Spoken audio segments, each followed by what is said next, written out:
नमस्कार बच्चों, कैसे हैं आप सब? बढ़िया। बने रहिए, जुड़े रहिए हमसे, देखते रहिए हमारा channel Baghel sir chemistry YouTube channel. पुनः पुनः आपका स्वागत है और वीडियो देखने के लिए, चैनल से जुड़े रहने के लिए आपका बहुत बहुत धन्यवाद है।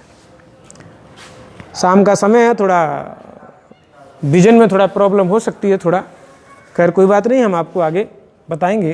तो यहाँ पर क्या लिख रहे हैं? प्रथम कोटि रिएक्शन का समाकलित वेग समीकरण, कलित वेग समीकरण, प्रथम कोटि अभिक्रिया का समाकलित वेग समीकरण के बारे में आप देखेंगे। इससे पिछले वाले वीडियो में आप जो है वो शून्य कोटि की अभिक्रिया का समाकलित वेग समीकरण देख चुके थे, ठीक है। उसका हमने अर्धायु काल भी बता दिया था, जो उससे संबंधित चीज़ें थी इम्पोर्टेंट वो मैंने बता दी। और कोई भी और भी होगी तो आप कमेंट करें, हम उसका वीडियो बना के डालेंगे और आपको अवश्य बताएंगे। तो हम क्या ले रहे हैं? प्रथम कोटि अभिक्रिया का समाकलित वेग समीकरण। प्रथम कोटि अभिक्रिया का समाकलित वेग समीकरण के लिए क्या है? हमने कोई अभिक्रिया मान ली ए एरो पी, ठीक है। चलिए हम इसके बारे में क्या बताते हैं कि प्रथम कोटि क्या होती है। प्रथम कोटि अभिक्रिया का मतलब है कि हमने ये अभिक्रिया लिख ली, ये कोई अभिक्रिया हमारी है सामान्य अभिक्रिया। और सामान्य अभिक्रिया में हमने क्या लिया? ए एरो पी उत्पाद ले लिए। जब ए एरो पी उत्पाद बन गया, हमारा ए से अभिकारक है और ये हमारे बन गए उत्पाद, ठीक है। अब क्या करेंगे हम? प्रथम कोटि अभिक्रिया का मतलब है कि अभिक्रिया का वेग जो है वो अभिकारक की सांद्रता के प्रथम घात के समानुपाती होता है। तो हमारा क्या हो गया? हमने मान लिया अभिक्रिया वेग dx/dt equal to is proportional to हो गया समानुपाती अभिकारक की सांद्रता के समानुपाती, घातांक हो गया 1। तो dx क्या हो गया? dt इक्वल टू k अभिकारक a की सांद्रता के 1 घात के क्या हो गया? समानुपाती हो गया। ये हमारा प्रथम कोटि अभिक्रिया का जो है वो अवकलज समीकरण है, जहाँ k क्या है? k एक समानुपातिक स्थिरांक है, ठीक है। अब हम क्या कर रहे हैं? यहाँ पर हमने तो निकाल लिया, परिभाषा भी हमारी बन गई, वेग नियम भी हो गया। इसमें आगे क्या करेंगे हम? अब इसको समाकलित वेग समीकरण में निगमित करेंगे। तो हमारे पास क्या है? t बराबर 0 समय पर इसके स्मॉल a मोल है और इसका हमारे पास 0 मोल। अभी क्रिया प्रारंभ नहीं हुई, समय ही चालू नहीं किया है, समय तो बराबर 0 रखा है। 0 रखा है तो जो अभिकारक इतने लिए हैं वो उतने को उतने ही है, और p का है 0 प्राप्त हुआ। स्मॉल t समय पर कुछ देर अभिक्रिया चल गई, कुछ देर अभिक्रिया चलेगी तो हमारे पास उत्पाद जो है वो x मोल प्रति लीटर प्राप्त हो गए। तो इनकी सांद्रता घट गई होगी। जब सांद्रता घट गई हो तो कितनी रहेगी? a - x रह गई होगी, ठीक है। तो अभिक्रिया वेग जो है वो अभिकारक की शेष बची सांद्रता पर निर्भर करेगा, क्योंकि पहले इस पर डिपेंड कर रहा था t बराबर 0 समय पर। तो t बराबर 0 समय पर इस पर निर्भर कर रहा था। अब t बराबर कुछ हो गया, चल गई है तो इस सांद्रता पर निर्भर करेगा। तो क्या होगा? dx/dt इक्वल टू k, और एक ही सांद्रता होगी ना, ऐसे करके क्या लिख लिया हमने? एक ही सांद्रता के समानुपाती होगा, घातांक 1 लिखा हुआ है। तो dx/ क्या हो गया? dt equal to k। अब एक ही मान रखेंगे तो a माइनस क्या हो गया? x। घातांक तो 1 लगा ही हुआ है, आप लगाएं तो ठीक है, ना लगाएं तो ठीक है। अब क्या करेंगे? ये जो सांद्रता के पद हैं वो एक तरफ ले आएंगे और स्थिरांक एक तरफ। तो हमने क्या लिखा? dx, क्योंकि ये भी सांद्रता का पद है, और a माइनस x ये भी सांद्रता का पद है, बराबर क्या होगा? k into dt। इसका समाकलन करने पर जब इसका क्या करेंगे? समाकलन करेंगे तो क्या हो जाएगा? अब देखिए, समाकलन के लिए बायो के स्टूडेंट हो तो फिर आपको याद करना पड़ेगा, और अगर मैथ के स्टूडेंट हैं तो वो निकाल ही लेंगे। तो हमें आपको बायो के स्टूडेंट के लिए हम बता दे रहे हैं, क्योंकि dx का जो समाकलन है वो अपॉन में a माइनस x के सापेक्ष करते हैं, अर्थात x के सापेक्ष किया जाएगा। तो x कैसी है? ऋणावेश से, तो यहाँ पर हमारा ऋण चिन्ह आएगा। dx/x यानी अपॉन में कोई जो संख्या है वो अपॉन में लिखी है, 1/में लिखी है, भिन्नात्मक में लिखी है, तो उसके लिए हमने लॉग ले लिया। और लॉग जो हमारा नेचुरल आता है, तो लॉग नेचुरल के लिए हम क्या लिखते हैं? चाहे तो हम इसको ln बराबर लिखते हैं, तो लॉग ई बराबर भी लिख सकते हैं। और ये चीज़ जो होती है वो 2.303 log 10 बेस के बराबर होती है। ये आपको याद कर लेना पड़ेगा। तो हमने क्या लिखा? ln। अब ln लिखा है तो यहाँ पर इसी का समाकलन जो है वो यही रहेगा। तो क्या हो जाएगा? a minus x.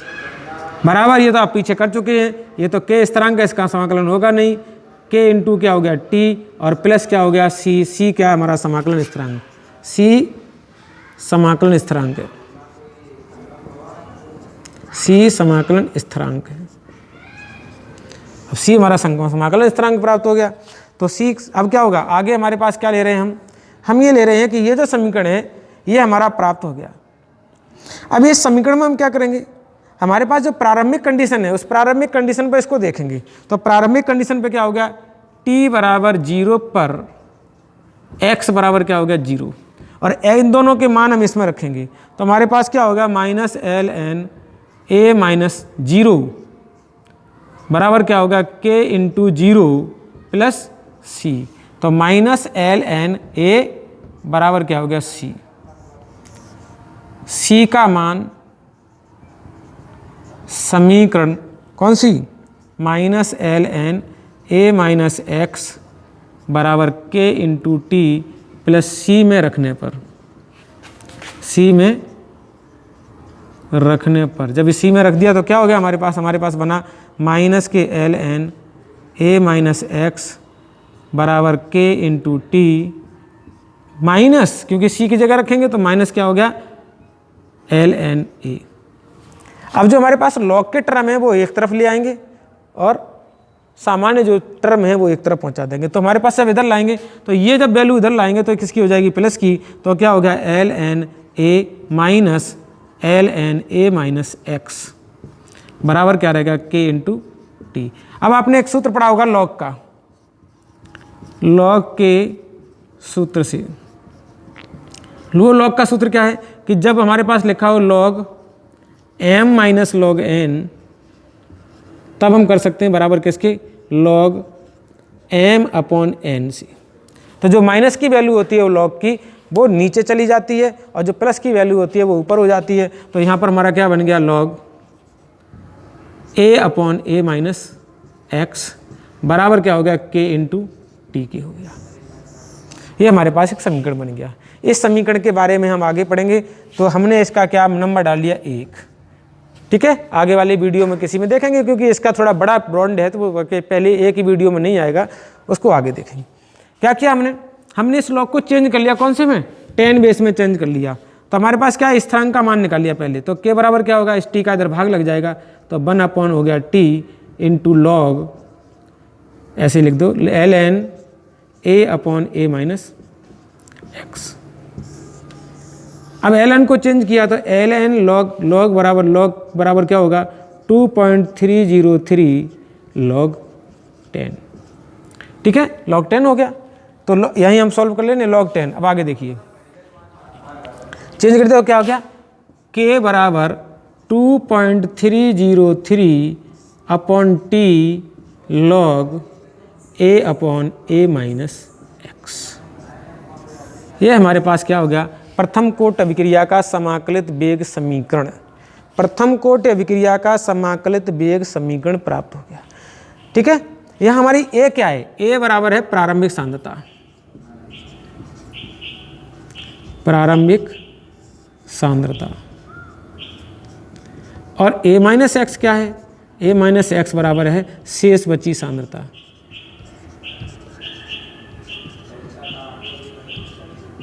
तो जब शेष बची सांद्रता है तो हमारे पास क्या बनेगा, हमारे पास सूत्र बन जाएगा कि इसको बराबर क्या करते हैं, इसको लेते हैं R0 और इसको क्या ले लिया हमने R, तो के बराबर क्या बनेगा हमारा 2.303 अपॉन टी लॉग 10 बेस में, 10 बेस लिख लो नहीं लिख लो कोई बात नहीं। तो यहाँ क्या लिखेंगे R0 बटे R। आपकी किताब में जो है वो समीकरण इस तरीके से दिया है, आप समीकरण चाहे ऐसे लिखें चाहे कोई सा समीकरण लिखें, कोई दिक्कत वाली बात नहीं है, ठीक है। तो ये हमारा क्या बन गया समाकलित वेग समीकरण प्राप्त हो गया, ठीक है। तो यहाँ तक हम आपको बता चुके हैं, यहाँ तक। अब हमारे पास क्या है, हमारे पास इससे आगे वाला डेरिवेशन और प्राप्त होता है, छोटे छोटे टुकड़ों में हम फिर लेंगे। तो हमारे पास मूल समीकरण कौन से हो गए, एक तो हमारे पास मूल समीकरण ये हो गया, इसके बारे में बात करेंगे। एक मूल समीकरण आप ये मान लो, ये बारे में बात करेंगे, ये और दोनों एक ही हैं, इनके बारे में भी हम बात करेंगे।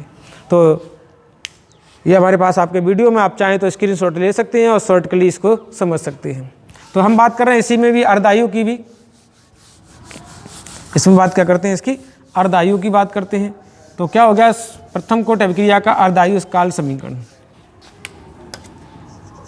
अर्ध आयु काल समीकरण। परिभाषा उसकी वही होगी कि किसी रासायनिक अभिक्रिया का अभिक्रिया वेग, जो रासायनिक अभिक्रिया में अभिकारक की जो प्रारंभिक सांद्रता है वो जितने समय में आधी रह जाएगी उसे हम क्या कहते हैं, अभिक्रिया की अर्धायु काल कहते हैं। तो हमारे पास क्या हो गया, ए एरो पी, ए एरो पी का मतलब टी बराबर 0, तो x या ए ले लिया हमने, ए इसका क्या है 0 है, स्मॉल टी यानी सीधा मान लिया हमने, t 1/2 समय पर क्या होगा, इसका x/2 x का जो मान है x प्राप्त हुआ। अब x प्राप्त हुआ तो प्रारंभिक सांद्रता का आधा होगा, तो a बराबर क्या, x बराबर क्या होगा, स्मॉल a/2। ठीक है, तो हम यहाँ क्या लिखते थे, a माइनस एक्स। अब x की वैल्यू क्या, a/2, तो a क्या रहेगा, a माइनस a/2। तो यहाँ बराबर किसके हो गया, a/2 के हो गया। किसके हो गया, स्मॉल a/2 की हो गया। कब क्यों ना हम ये वाले मान यहाँ रख दें, ये मान समीकरण एक, समीकरण ये मान प्रथम कोटि रिएक्शन के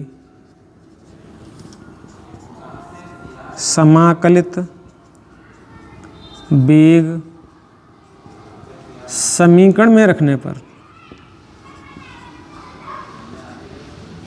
समाकलित वेग समीकरण में रखने पर, वो जल्दी लिखने की मुझे आदत है थोड़ी, इसलिए शब्द जो हैं वो कुछ फ्लो में बन जाते हैं। हालांकि मैं बोलता हूँ साथ साथ, तो उनका आप ध्यान रखें।